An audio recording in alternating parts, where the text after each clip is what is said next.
pompa akuarium terbaik terbaru tahun 2024. Pompa akuarium berfungsi untuk menyirkulasikan air dalam akuarium melalui filter agar kebersihannya selalu terjaga. Keberadaan pompa akuarium sangat diperlukan, terutama bila Anda berencana untuk memelihara ikan hias. Pompa akuarium adalah salah satu alat yang penting bagi keberlangsungan hidup ikan hias. Saya akan menjelaskan tips memilih pompa akuarium serta mengulas beberapa rekomendasi merek pompa akuarium terbaik.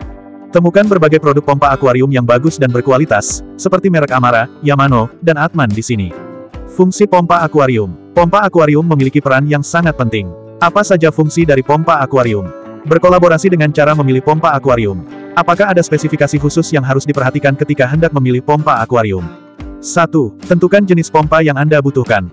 Di pasaran Anda akan menemukan pompa udara dan pompa air untuk akuarium. Apa fungsinya dan bagaimana cara mengetahui jenis pompa yang Anda butuhkan? Simak penjelasan selengkapnya berikut ini. Power Head, menyirkulasikan air untuk membersihkan kotoran dan sisa makanan. Kotoran ikan dan sisa makanan dalam akuarium lama-kelamaan akan membuat air menjadi kotor dan keruh. Kondisi ini tentunya tidak baik bagi ikan sehingga Anda perlu segera mengatasinya menggunakan Power Head. Power Head adalah pompa air yang ditempatkan di dalam tangki akuarium untuk menarik air masuk ke dalam filter. Setelah melewati filter, air yang sudah bersih akan dikembalikan lagi ke dalam akuarium.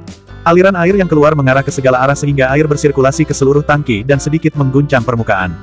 Guncangan yang timbul akan memperbesar luas permukaan air yang kontak dengan udara sehingga dapat meningkatkan pertukaran air. Aerator, meningkatkan kadar oksigen terlarut dalam air.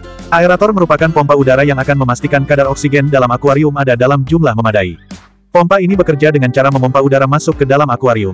Dalam penggunaannya, aerator dikombinasikan dengan air stone agar menghasilkan gelembung udara dan nantinya meningkatkan kadar oksigen terlarut. Seperti yang telah dijelaskan sebelumnya, Power Head juga bisa menambah kadar oksigen dalam air. Namun, aerator merupakan penyelamat saat keadaan darurat, misalnya ketika terjadi pemadaman listrik yang cukup lama. Hal tersebut dimungkinkan karena saat ini sudah banyak aerator yang menggunakan baterai untuk mengoperasikannya. Meskipun demikian, penggunaan pompa air lebih baik dibandingkan pompa udara untuk akuarium dengan kerapatan biota yang tinggi. Kemampuan mixing pompa air jauh lebih baik sehingga cocok untuk akuarium tersebut. 2. Pilih flow, rate yang sesuai dengan ukuran akuarium. Untuk menjaga kualitas air dalam akuarium, Anda perlu menyesuaikan flow, rate dengan ukuran akuarium yang akan digunakan. Sebagai patokan, pilihlah pompa yang memiliki flow, rate minimal 2 kali kapasitas akuarium. Flow, rate yang dimaksud di sini adalah banyaknya volume air yang dapat disirkulasikan dalam waktu 1 jam. Berikut ini adalah cara untuk menentukan nilai flow, rate berdasarkan ukuran akuarium. Kalikan semua dimensi akuarium untuk mengetahui kapasitas akuarium. Lalu, kalikan lagi hasilnya dengan 2 untuk mendapatkan flow rate minimum yang pas untuk akuarium Anda. Agar makin mudah dipahami, perhatikan penjelasan saya agar paham. Sebuah akuarium berukuran 100 cm x 50 cm x 50 cm memiliki kapasitas 250.000 cm3 250 liter. Jadi, flow, rate pompa yang Anda perlukan adalah 250 liter x 2 sama dengan 500 liter per jam. Apabila Anda menginginkan aliran air yang lebih deras, pilihlah pompa dengan flow, rate lebih tinggi dari perhitungan ini.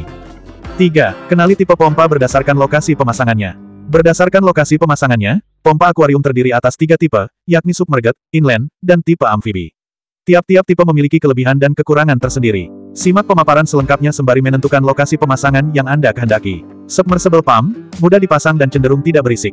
Sesuai dengan namanya, submersible pump merupakan pompa yang dipasang di bawah permukaan air. Pompa ini bekerja dengan cara menarik air untuk dialirkan melalui filter sehingga akuarium menjadi bersih kembali. Proses instalasi submersible pump umumnya lebih mudah karena tidak memerlukan tempat khusus. Lalu, karena dipasang di bawah permukaan air, suara yang dihasilkan pun cenderung tidak mengganggu. Namun, pompa ini menghasilkan panas sehingga suhu akuarium secara keseluruhan akan meningkat. Selain itu, submersible pump juga membutuhkan luas area tertentu di dalam akuarium. Hal tersebut menyebabkan ruangan untuk meletakkan ornamen menjadi berkurang.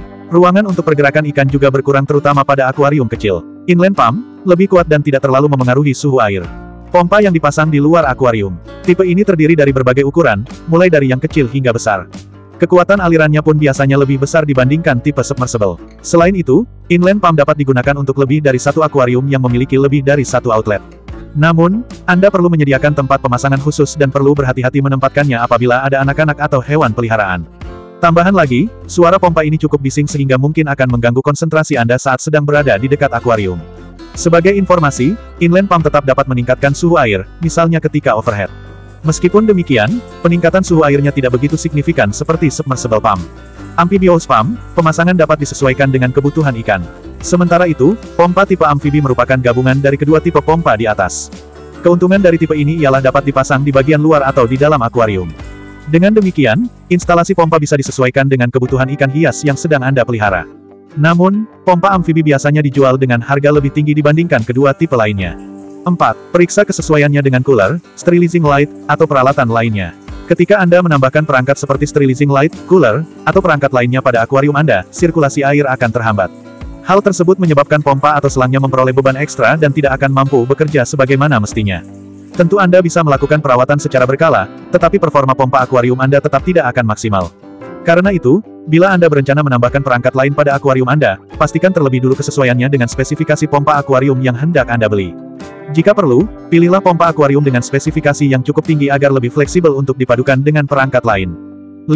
Sesuaikan dengan karakteristik hewan dalam akuarium. Pompa akuarium tidak selalu harus berukuran besar. Yang terpenting adalah menyesuaikannya dengan karakteristik hewan dalam akuarium. Apabila Anda memelihara hewan yang hidup di aliran air tenang, aliran air deras akan membuatnya stres. Selain itu, bila aliran air terlalu deras, ikan cenderung bersembunyi sehingga Anda tidak bisa menikmati keindahan mereka. Anda bisa mengurangi kekuatan aliran air dengan cara menempatkan kayu atau batu di dekat ujung selang dalam akuarium. Namun, pada bagian tersebut bakteri bertekstur licin akan lebih cepat tumbuh sehingga Anda harus lebih sering membersihkannya.